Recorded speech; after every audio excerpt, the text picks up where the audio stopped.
하영 기자, 여보세요? 네, 안녕하세요. 네, 안녕하세요. 한겨레 하호영입니다.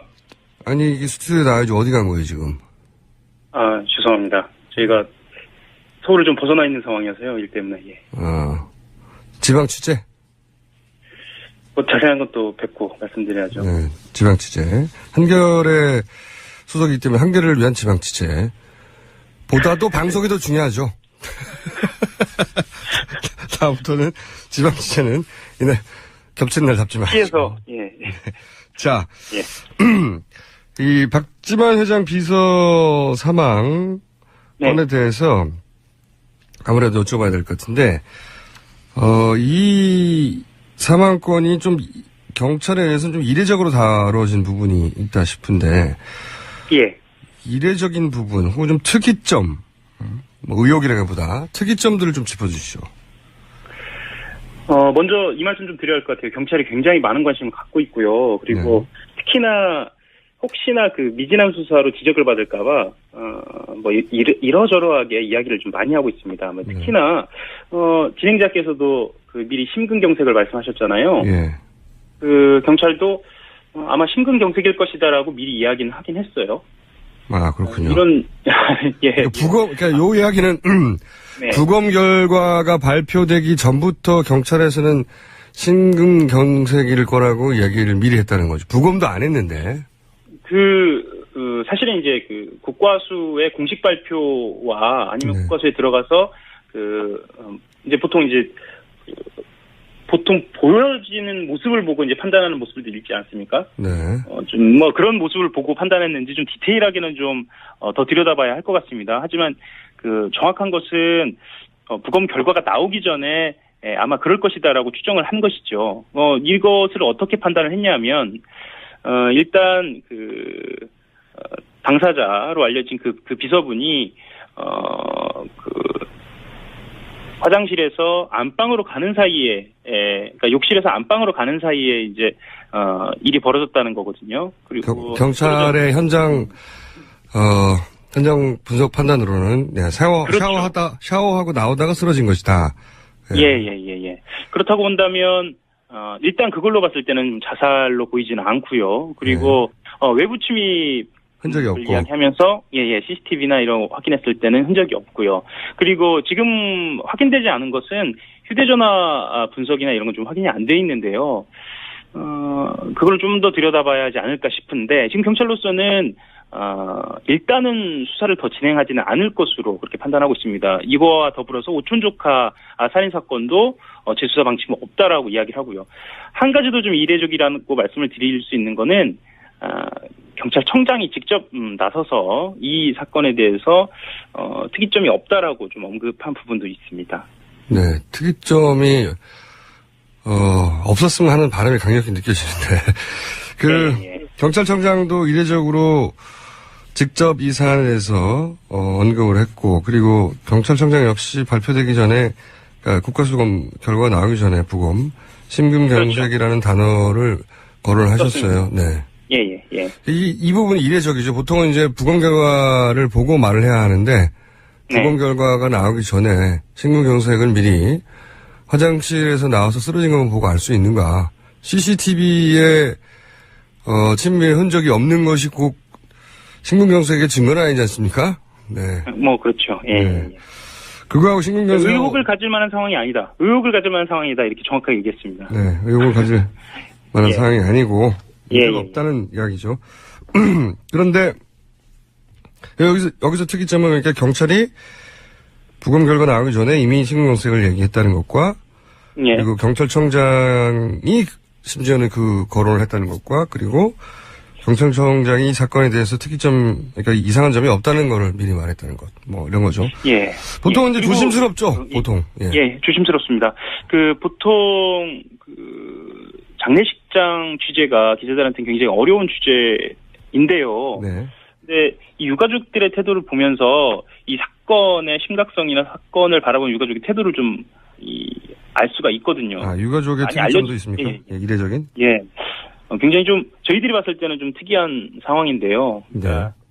일단은 침묵합니다. 그리고 언론을 굉장히 극도로 경계하고요. 조심스러워합니다. 네. 게다가 때로는 좀 약간 적대적인 태도를 보이기도 하고요. 네. 그런데 보통 그런 상황에서는 부검에 동의는 하지 않거든요. 그렇죠. 그러니까 의혹이 예, 언론을 없고, 예, 그렇죠. 예, 의혹이 없고 이 돌아가신 분에 대한 어떤 그 예우를 한다는 차원에서는 가족들은 보통 부검을 동의하지 않아요. 네. 가족들이 의혹이 없다라고 판단을 하면. 그런데 부검에는 동의를 했단 말입니다. 그러면서 언론에 또 이렇게 극도의 경계심을 보이는 걸로 봤을 때는 이 상황이 유족들이 보기에도 좀 석연치 않은 부분이 있다라고 저희들도 좀 보여지고 있죠. 여기 이제 특이점은 부검을 유가족들이 요구할 정도면 의혹이 있고, 그리고 이제 유가족들 사이에 나온 얘기가 건강에 문제가 없다고 했으니까 유가족도 이상하다고 생각하는 부분이 있긴 있는 건데요. 근데 이럴 경우는 보통 적극적으로 언론을 상대하죠. 예. 예. 특히나 이제 경찰이 문제 이런 없다고 부분, 했지만 예. 이건 예. 이상하다라고 생각한 부분이 있으면 적극적으로 언론에 알리려고 하는데 또 요 대목에서는 침묵을 하는 거죠. 예. 그렇죠. 특히나 이제 유가족들도 요즘은 이 어떤 사안이나 사건이 벌어졌을 때 이것을 누가 가장 깊게 안달까요? 가장 깊게 취재를 해왔다는 이런 언론사나 언론인들이 금방 찾아냅니다. 그래서 그런 분들을 접촉하고 적극적으로 좀 소명을 하고요. 이 상황에 대해서 이야기를 하는 편인데 이 상황 같은 경우에는 전혀 그런 상황이 아니어서 언론사 입장에서도 굉장히 좀 난감한 상황입니다. 여러 가지로 좀 의혹은 갖고 있으나 이게 이제 사실로 밝혀지지 않아서. 그리고 조금 더 들여다볼 만한 것은 저희들 같은 경우에는 초동 수사 상황은 좀 더 면밀하게 좀 들여다봐야 하는 거 아닌가라고 좀 생각은 좀 하고 있습니다. 이 부분에 대해서는 좀 더 취재가 돼야 할 것 같고요. 근데 이제 초동 상황을 경찰에서는 따질 이유도 없이 이건 명백하게 타살 의혹이 없고 이상한 정황이 없기 때문에 더 이상 수사는 하지 않으려는 것 같고요. 네. 그래서 민당 쪽에서 특검을 사실 오촌살인 사건 관련해서 요청을 했는데 현실적으로 특검이 오촌살인 사건까지 다룰 만한 지금 인력이나 여력이 있습니까? 어떻게 보세요? 실제로 말씀하셨던 것처럼 이건 특검이 덤벼할 정도로, 그러니까 또 다른 특검이 덤벼할 정도로 큰 덩어리라고 보이는데요. 왜냐하면 현재 특검은 이렇게 특검을 들여다보면 정말 눈코 뜰 새 없이 바쁩니다. 그러니까 수사관들이 압수수색을 해서 그것을 분석하고 또 혐의점이 있는 피의자들이나 참고인들을 조사하는 것만으로도 지금 손이 달려서 정신이 없는 상황이거든요. 예. 그래서 손이 비질 않는다는 게 지금 엄살이 아닌 것으로 보여집니다. 그래요, 맞아요. 그래서 예. 지금 상황에서는 만약에 특검이 이것에 달라붙어야 한다고 한다면 민주당이나 아니면 다른 언론이나 여기서 좀 본격적인 의혹이 한 번 더 제기가 되는 상황이어야 할 텐데 사실은 그렇게 된다고 하더라도 특검에서 하기는 조금 인력 상황에서 좀 어렵지 않을까 이런 상황입니다. 저도 그러니까 특검 의지가 없다기보다는 지금 여력이 없어요. 예, 별개의 문제입니다. 예. 워낙 특검이 사실 지금까지는 기대 이상으로 빠르게 그리고 잘하고 있기 때문에 그걸 멈추고 이걸 따로 다루라고 하기에는 무리한 요구기도 하고요. 예. 그리고 실제로 지금 특검이 다루고 있는 뇌물죄 관련된 그리고 특히나 삼성과 박근혜 대통령과의 관계 같은 경우에는 매우 어려운 주제를 지금 하고 있거든요. 자료의 양도 방대하고요. 이것을 분담할 수 있을지 그건 좀 현실적으로는 좀 어렵다고 봅니다.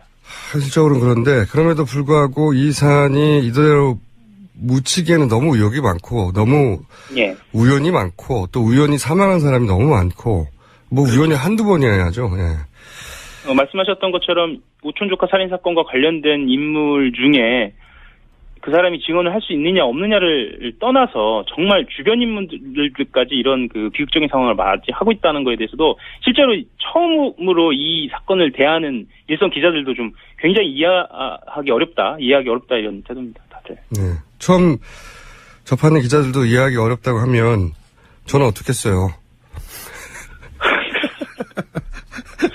맞습니다. 예. 네. 몇 년째 이 사건을 접하며 누군가 만나려고 하면 이렇게 사망하니까. 자, 또 한 가지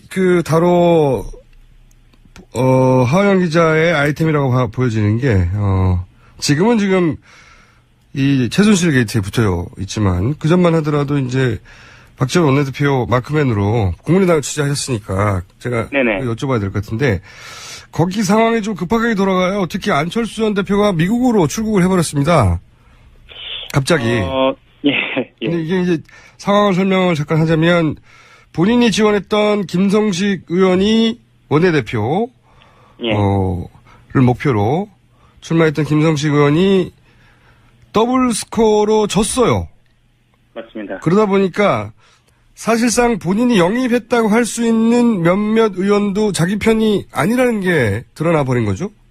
네. 그러면서 안철수 전 대표가 공식 행사, 국민의당 공식 행사를 전혀 참석하지 않았고, 그러다가 며칠 있다 나오겠지 싶었는데 미국에 가셨어요. 네, 이 상황에 대해서 어떻게 바라봐야 되는 겁니까, 이게? 안철수 전 대표의 이상이 지금 어떻게 되어가고 있는 겁니까, 국민의당에서? 일단 이거부터 좀 말씀을 드려야 할 것 같은데요. 지금 이 상황을 안철수 대표가 예상하지 못했느냐라고 한다면 안철수 대표도 이 상황을 예상을 했죠. 다만 예상을 했으나 대비하기가 좀 어려운 상황이었죠. 왜냐하면 애초에 그 국민의당이 출범을 할 때 안철수계와 호남 의원들이 있었거든요. 그런데 네. 그 안철수 의원을 간판으로 내걸었기 때문에 호남 의원들은 일단 전면에 나서지 않은 거고요. 호남 의원들은 안철수 대표를 간판으로 내걸고 호남에서 의원이 다시 된 거고요. 예. 그러면서 흔히 이제 이 호남 의원들을 두고 통합하다 이렇게 이야기도 했었죠. 그래서 대선 국면에서는 다시 이 민주당과의 연대나 통합을 모색할 것이다라고 예견이 되었었고요.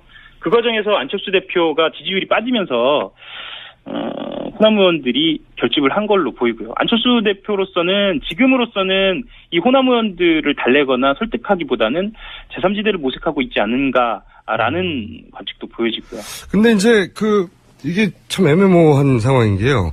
예. 호남을 통합하라고 했지만 지금 호남계 의원들이 내세우는 기치는 민주당과 통합은 없고 소위 이제 제3지대 그 비박 개혁보수신당과 연대한다. 혹은 뭐 손학규 전 대표와 연대한다.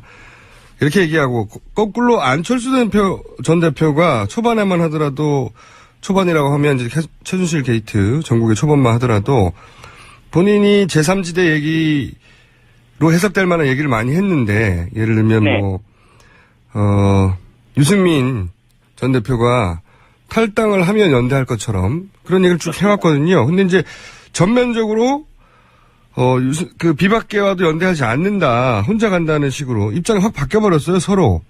네. 호남계는 제3지대로 가고 안철수 대표는 이제는 그쪽과 연대하지 않는다고 하고. 네. 이게 어떻게 된 상황입니까 이게? 아마 솔직하게 물어본다면 이렇게 의원들은 답할 텐데요. 내가 한 번 더 의원을 할 수 있는 상황으로 간다. 그리고 내가 살아남을 수 있는 상황으로 무조건 간다. 이게 맞을 것 같습니다. 이게 맞고요. 안철수 대표 같은 경우에는 일단 그 지지율이 답보 상태이기 때문에 지금으로서는 다른 카드를 보기가 좀 어려울 것 같습니다. 그래서 일단 미국을 간 거는 15일날 이제 전대가 있잖아요. 전대 이전에 말하자면 이 안철수계로 불리우는 이 세력을 다시 한번 좀 정비하고 결집하기 위한 그 모양으로 보이고요. 15일 이후에 다른 판이 한 번 또 벌어지지 않을까. 말씀하셨던 것처럼 정말 호남 의원들이 제3지대로 갈 동력이 있는가에 대해서는 시각이 좀 갈립니다. 동력이 있다는 측면도 있고 본인들 내부적으로는 어쨌거나 대선이 가까워지면 문재인 대표 쪽으로 호남 민심이 쏠리게 될 것이고 그런 예상이 있고 그렇게 된다면 원래 예상했던 대로 민주당과의 통합을 모색하지 않을까. 본인들이 이제 대의를 앞세우면서 이런 전망도 있고요. 사실 이제 대선판이 지금 요동칠 것이기 때문에 뭐 좀 두고 봐야지 않을까. 지금 현재 기준으로 보자면 안철수 전 대표 본인이 사실상 만든 당이라고 할 수 있는데. 맞습니다. 예. 그런데 당내,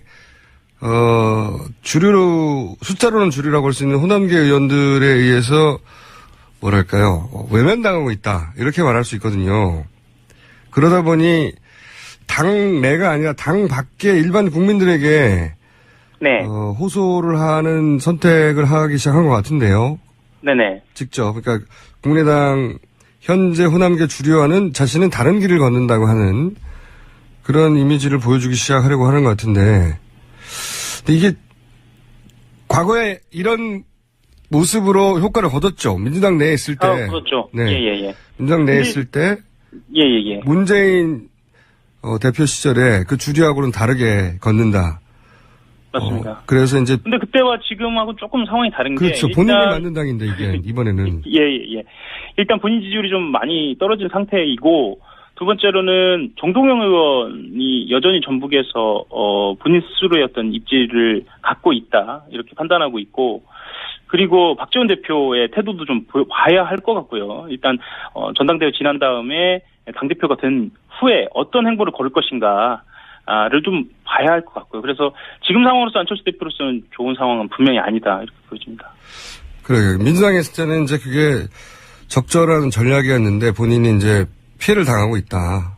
예. 근데 지금은 본인이 만든 당이다 보니까 피해를 당하고 있다고 보이는 게 아니라 본인이 만든 당에서도 스스로 비주류가 돼 버린 거 아니냐. 이 역량의 문제 아니냐. 그렇죠. 이런 인식들이 이제 생기다 보니 이 전략으로는 본인의 지지율을 회복하기가 어려울 것 같은데 그렇다고 네. 달리 선택지도 별로 없는 것 같아요. 네. 네. 자, 눈앞에 두고 지지고 볶고 얘기를 해야 되는 건데, 네. 예. 전화로 하다 보니까, 뭐랄까요. 생동감이 떨어지네요, 인터뷰가. 예. 다음 주에 꼭 뵙도록 하겠습니다. 네. 다음 주에는 예쁜 옷 입고 화려하게 나와주시기 바랍니다. 네. 그러겠습니다. 자, 그러면 여기까지 하겠습니다. 오늘 말씀 감사합니다. 네, 감사합니다. 한 개 들여다봐야 할 것 같습니다. 하지만 그 정확한 것은 부검 결과가 나오기 전에 아마 그럴 것이다라고 추정을 한 것이죠. 이것을 어떻게 판단을 했냐면 일단 당사자로 알려진 그 비서분이 화장실에서 안방으로 가는 사이에, 그러니까 욕실에서 안방으로 가는 사이에 이제 일이 벌어졌다는 거거든요. 그리고 경찰의 현장 분석 판단으로는 네, 그렇죠. 샤워하고 나오다가 쓰러진 것이다. 네. 예. 그렇다고 본다면 일단 그걸로 봤을 때는 자살로 보이지는 않고요. 그리고 외부 침입 흔적이 없고 이야기하면서 CCTV나 이런 거 확인했을 때는 흔적이 없고요. 그리고 지금 확인되지 않은 것은 휴대전화 분석이나 이런 건 좀 확인이 안 돼 있는데요. 그걸 좀 더 들여다봐야 하지 않을까 싶은데 지금 경찰로서는 일단은 수사를 더 진행하지는 않을 것으로 그렇게 판단하고 있습니다. 이거와 더불어서 오촌 조카 살인 사건도 재수사 방침은 없다라고 이야기를 하고요. 한 가지도 좀 이례적이라고 말씀을 드릴 수 있는 거는 경찰청장이 직접 나서서 이 사건에 대해서 특이점이 없다라고 좀 언급한 부분도 있습니다. 네, 특이점이 없었으면 하는 바람이 강력히 느껴지는데 경찰청장도 이례적으로 직접 이 사안에 대해서 언급을 했고 그리고 경찰청장 역시 발표되기 전에 그러니까 국가수검 결과가 나오기 전에 부검 심근경색이라는 단어를 거론하셨어요. 네. 예. 이 부분이 이례적이죠. 보통은 이제 부검 결과를 보고 말을 해야 하는데 부검 결과가 나오기 전에 심근경색을 미리 화장실에서 나와서 쓰러진 걸 좀 짚어주시죠. 먼저 이 말씀 좀 드려야 할 것 같아요. 경찰이 굉장히 많은 관심을 갖고 있고요. 그리고 특히나 혹시나 그 미진한 수사로 지적을 받을까봐 이러저러하게 이야기를 좀 많이 하고 있습니다. 특히나 진행자께서도 그 미리 심근경색을 말씀하셨잖아요. 예. 그 경찰도 아마 심근경색일 것이다라고 미리 이야기는 하긴 했어요. 아 그렇군요. 이런 그러니까 요 이야기는 네. 부검 결과가 발표되기 전부터 경찰에서는 심근경색일 거라고 이야기를 미리 했다는 거죠. 부검도 안 했는데. 사실은 이제 국과수의 공식 발표와 아니면 국과수에 들어가서 이제 보통 보여지는 모습을 보고 이제 판단하는 모습들이 있지 않습니까? 네. 그런 모습을 보고 판단했는지 좀 디테일하게는 좀 더 보고 알 수 있는가? CCTV에 침입의 흔적이 없는 것이 꼭 심근경색의 증거는 아니지 않습니까? 네. 그렇죠. 예. 네. 그거하고 심근경색 의혹을 가질 만한 상황이 아니다. 의혹을 가질 만한 상황이다. 이렇게 정확하게 얘기했습니다. 네. 의혹을 가질 만한 상황이 아니고 문제가 예. 없다는 이야기죠. 그런데 여기서 특이점은 그러니까 경찰이 부검 결과 나오기 전에 이미 신고경색을 얘기했다는 것과 예. 그리고 경찰청장이 심지어는 그 거론을 했다는 것과 그리고 경찰청장이 이 사건에 대해서 특이점, 그러니까 이상한 점이 없다는 거를 미리 말했다는 것. 뭐 이런 거죠. 예. 보통 예. 이제 그리고 조심스럽죠. 보통. 예. 예, 조심스럽습니다. 보통 장례식장 취재가 기자들한테는 굉장히 어려운 주제인데요. 네. 근데 이 유가족들의 태도를 보면서 이 사건의 심각성이나 하영 기자, 여보세요? 네, 안녕하세요. 네. 안녕하세요. 한겨레 하호영입니다. 아니, 이게 스튜디오에 나와야지 어디 간 거예요, 지금? 아, 죄송합니다. 저희가 서울을 좀 벗어나 있는 상황이어서요. 일 때문에. 예. 지방 취재? 뭐 자세한 것도 뵙고 말씀드려야죠. 네, 지방 취재. 한겨레 소속이기 때문에 한겨레를 위한 지방 취재. 보다도 방송이 더 중요하죠. 다음부터는 지방 취재는 이날 겹치는 날 잡지 마시고. 피해서 예. 자, 예. 이 박지만 회장 비서 사망 건에 대해서 아무래도 여쭤봐야 될 것 같은데, 이 사망건이 좀 경찰에 의해서는 좀 이례적으로 다뤄진 부분이 있다 싶은데, 예. 이례적인 부분 혹은 좀 특이점, 뭐 의혹이라기보다 특이점들을